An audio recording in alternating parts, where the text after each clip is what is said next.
Bonjour et bienvenue dans ce nouvel épisode de TwistUp's Workshop. Aujourd'hui, on va changer un petit peu des 1911, puisque je vais vous présenter le très attendu Gladius de chez Secutor, qui m'a été envoyé par notre partenaire 020 Mag. C'est parti!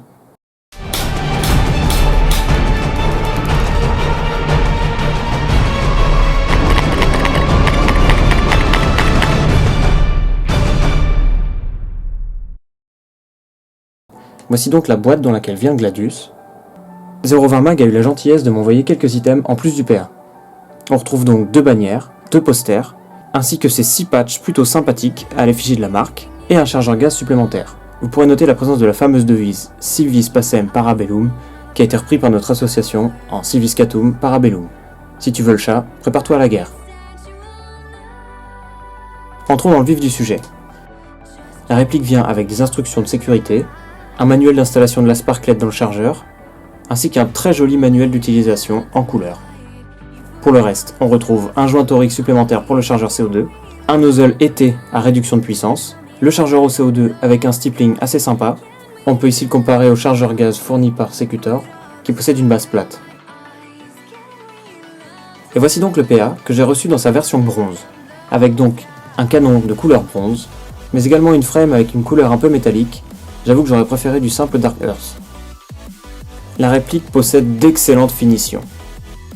Les organes de visée, notamment, sont phosphorescents. La culasse est métallique et la frame en polymère.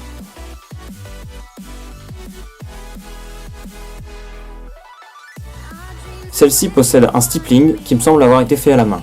Il est très agréable et permet d'assurer une bonne préhension.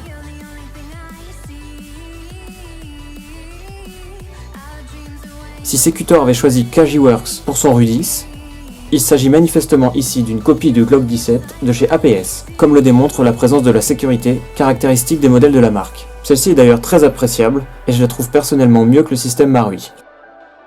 Également, la réplique possède un MagCatch étendu, qui permet d'agripper le chargeur comme il faut et de le retirer relativement facilement. Le rear sight peut être mis à 2 emplacements, sur l'arrière, de façon classique, ainsi que sur une position un peu plus avancée.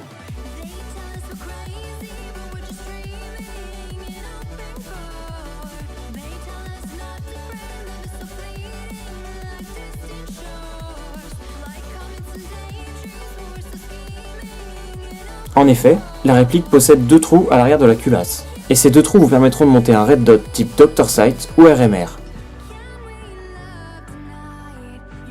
Et il faut avouer qu'en plus d'être pratique, ça donne un look plutôt agressif à la réplique.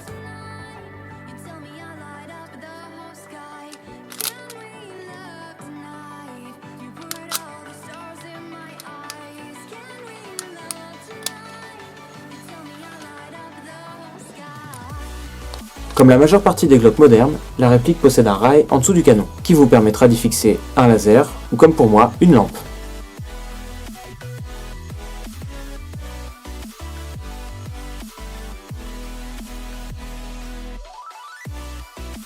Le canon possède un filetage en 14 mm anti-horaire.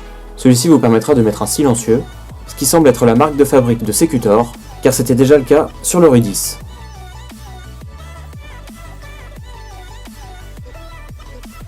Si je veux comparer ce Gladius à un Glock plus réaliste, comme par exemple mon Glock 34 Custom Salient Arms, on constate plusieurs petites différences. Pour commencer, le rail du Gladius est un vrai rail Picatinny, ce qui diffère du rail présent chez les Glock, qui ne possède qu'une seule encoche. De plus, probablement par le souci de licence, le Gladius ne possède aucun marquage Glock, ce qui au final n'est plutôt pas mal, étant donné qu'il s'agit d'un modèle fantaisiste. Étant donné qu'il s'agit d'un repack de chez APS, l'ensemble de la réplique est compatible Marui. Mon Glock 34 étant sur une base Marui, vous pouvez voir que je peux échanger les 2 culasses, ici une Airsoft Surgeon, et faire fonctionner le PA sans problème.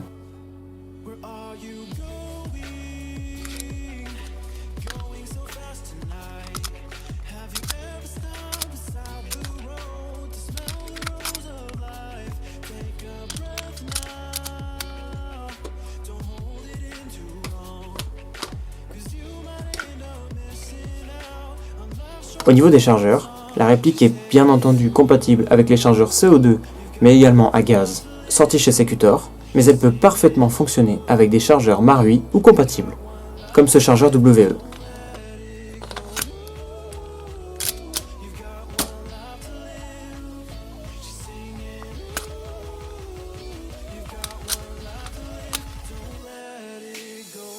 Niveau équipement, j'imagine que la réplique est compatible avec tous les holsters rigides pour Glock. Je n'en ai malheureusement plus aucun sous la main, mais j'ai celui que je vous présente, qui est à la base conçu pour XDM. La réplique y tient parfaitement en place et est bien maintenue. Néanmoins, et on arrive à un premier point négatif sur la réplique, la frame a apparemment été moulée dans un polymère en couleur FDE, puis peinte en bronze, et cette peinture semble très fragile. En effet, comme vous pouvez le voir, elle commence déjà à s'abîmer.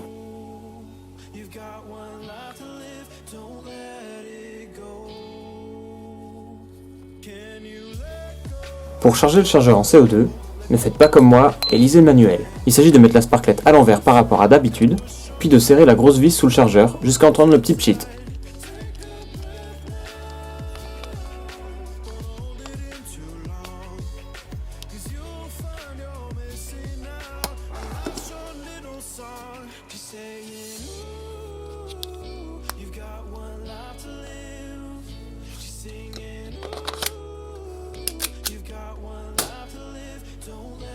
On va pouvoir passer au test chronie. Pour le premier test, j'utilise le nozzle hiver, monté d'origine dans la réplique, ainsi que le chargeur CO2 sur ses toutes premières billes. Et comme vous pouvez le voir, c'est vraiment trop élevé par rapport aux puissances autorisées par chez nous. La première bille, en particulier, est sortie à plus de 500 fps. J'imagine que c'est à cause de la pression au début de la sparklette. Au CO2, le kick est réellement impressionnant. Et comme vous pouvez le voir, ça a même fait sauter le capot de protection de mon Red Dot. Pour ce deuxième test, j'ai monté le nozzle été et j'utilise le chargeur gaz Secutor.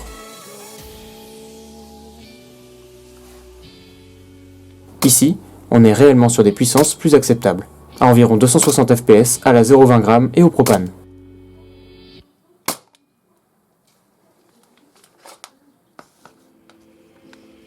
Ce troisième test est fait avec le chargeur WE, également chargé au propane. On reste également sur du 260 fps.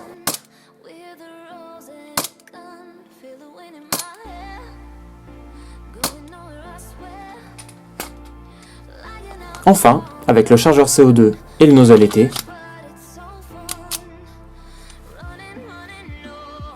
on arrive à des puissances plus acceptables, entre 300 et 310 fps. Et là, avec le kick, c'est carrément le Red Dot entier qui saute.